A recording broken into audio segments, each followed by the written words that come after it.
এক নাবালিকা ছাত্রীকে শ্লীলতাহানির অভিযোগে গ্রেপ্তার করা হয় গৃহ শিক্ষককে। এই ঘটনায় অভিযুক্ত ওই গৃহ শিক্ষককে ২৬শে জুন পর্যন্ত পুলিশ হেফাজতের নির্দেশ দিয়েছে আদালত। জানা যায়, পূর্ব বর্ধমান জেলার মেমারিতে ১৪ বছরের এক নাবালিকা ছাত্রীকে শ্লীলতাহানির অভিযোগ ওঠে তার গৃহ শিক্ষকের বিরুদ্ধে। পুলিশ সূত্রে জানা যায়, নির্যাতিতার পরিবারের পক্ষ থেকে লিখিতভাবে অভিযোগ জানানো হয় মেমারি থানায়। পরিবারের অভিযোগ, পড়ানোর সময় ওই নাবালিকার সঙ্গে অশালীন আচরণ করেন এবং শ্লীলতাহানি করেন গৃহ শিক্ষক। মঙ্গলবার অভিযুক্তের বিরুদ্ধে পক্সো আইনে মামলা রুজু করে তাকে বর্ধমান আদালতে পেশ করা হয়। পাশাপাশি নির্যাতিতা নাবালিকার মেডিকেল পরীক্ষা করানো হয়। জানা যায়, অভিযুক্ত ওই গৃহ শিক্ষক নবেন্দ্র ধারা, যার আনুমানিক বয়স ৩০ বছর।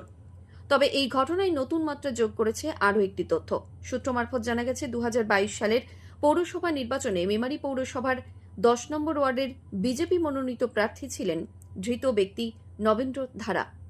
এই ঘটনায় রীতিমতো চাঞ্চল্য ছড়ায় বলে জানা গেছে। সর্বশেষ পাওয়া তথ্য অনুযায়ী জানা যায়, অভিযুক্ত ওই গৃহ শিক্ষককে ২৬শে জুন পর্যন্ত বর্ধমান আদালত পুলিশ হেফাজতের নির্দেশ দিয়েছে। ছাত্রীকে কি বলবেন কি অভিযোগে আপনাকে অ্যারেস্ট করলো পুলিশ?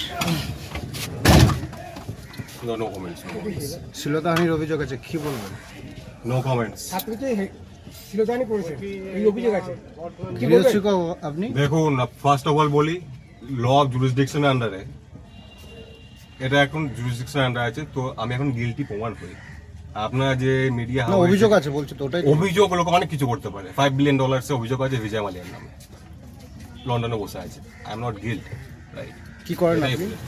কি করেন else no comments, no comments, else no comments, okay? Please no comments.